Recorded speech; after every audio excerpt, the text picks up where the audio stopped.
Hey, it's me, MLB. Here is Pool Chapter 80, and this one is titled Tension. Good tension.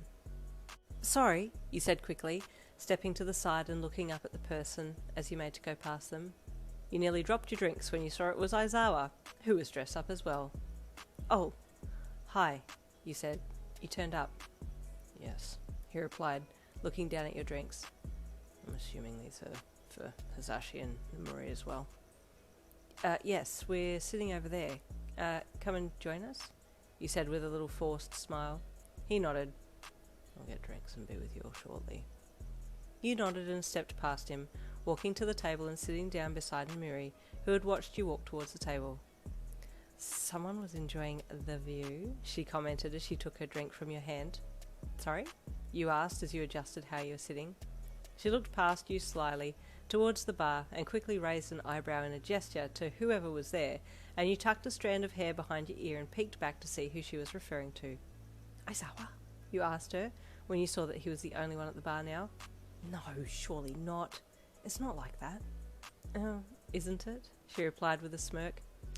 Okay, if you say so, but the way he was watching you walk away was saying more than it's not like that at all. She did air quotation marks with one hand as she took a sip from the drink in her other hand. You pressed your lips together and rubbed them around to cover your smile, then straightened a little and pushed your bust out. She smirked again and looked the other way towards Hazashi, who was leaning back on his chair and talking very loudly with one of the other teachers on the other table. Movement in the corner of your eye caught your attention, and you looked as Aizawa sat down next to Hazashi, placing him pretty well opposite you. He watched you with his lidded eyes, and you gave him a polite smile and then looked away. How was your drink? Yin, Aizawa asked. Hearing him use your first name made your heart jump. He hadn't used it for a number of weeks now, and you tried not to get too excited about it. But let's be honest here, you were overjoyed. It's good, you replied, looking back at him. His eyes widened a little, and his gaze shifted across your face, making you feel a little self-conscious. How's your drink? You asked him in return. Fine, he replied, looking down at it. You taught well today. Oh, thanks, he replied, giving him a smile, but having to force it a little. It's a subject I'm familiar with. Understandable, given your quirk, he replied, still idly toying with his drink. Oh, Yin, Nomori cut in. How far can you stretch? You have an elastic type quirk, yes? I've never really stretched to my limits before. I've never needed to, he replied thoughtfully. I would estimate about 9 meters, Aizawa presented. How would you even know that, Shota? Nomori asked with a bit of cheekiness in her voice. According to the quirk records, elastic type quirks are usually based on the wielder's height, Aizawa stated. All of this is freely available on the internet. Well, there you go, Nomori said to you. If you need to know anything about yourself, just ask Shota. You looked away bashfully, trying desperately to rein in that excitement that was bubbling up in your core. The conversation died a little, and you got worried that maybe it would have been for the pointed questions, but then the loud blonde suddenly re-entered the conversation. Oh, Yin is back, Hazashi announced as he turned back to the table. Shota, swap seats with Yin. I want to sit next to her.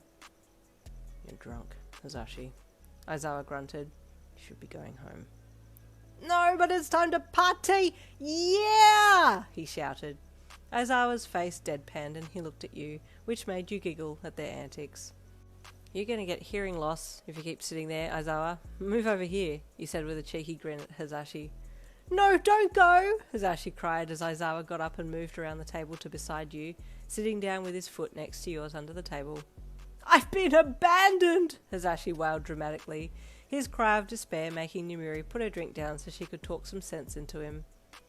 Is he always like this when he drinks? You asked Aizawa, leaning into him a little so you could have a little quieter conversation.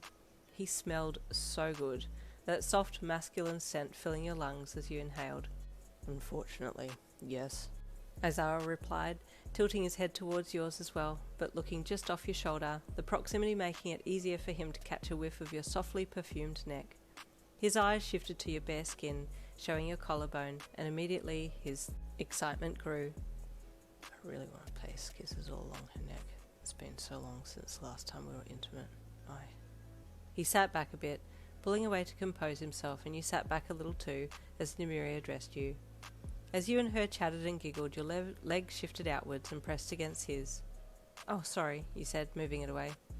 "We're at a round table. It can't be helped," Aizawa replied, giving you an excuse to be touching him. "True," you replied him, sliding it back a little towards him as you picked your drink up and took another sip while he did the same. "Is anyone ordering the food?" someone on another table of the UA teachers called, and Hazashi replied their question. "I ordered the banquet!" he shouted. "Zashi, you're too loud," Aizawa chided. "Should we check to see if they're making it?" Nimiri asked. "I don't know if they know we're here." "I'll go," you offered, pushing a chair back. "As will I," Aizawa offered as well as he stood up beside you. You smiled away from him and pushed your chair back in so you could get past, and then waited for some others to pass before stepping around Aizawa and taking the lead to the restaurant kitchen. As you stepped around him, he placed a hand on your back, gently to let you know that he was there protecting you, and just that warmth from his hand was enough to shoot heat through your thighs.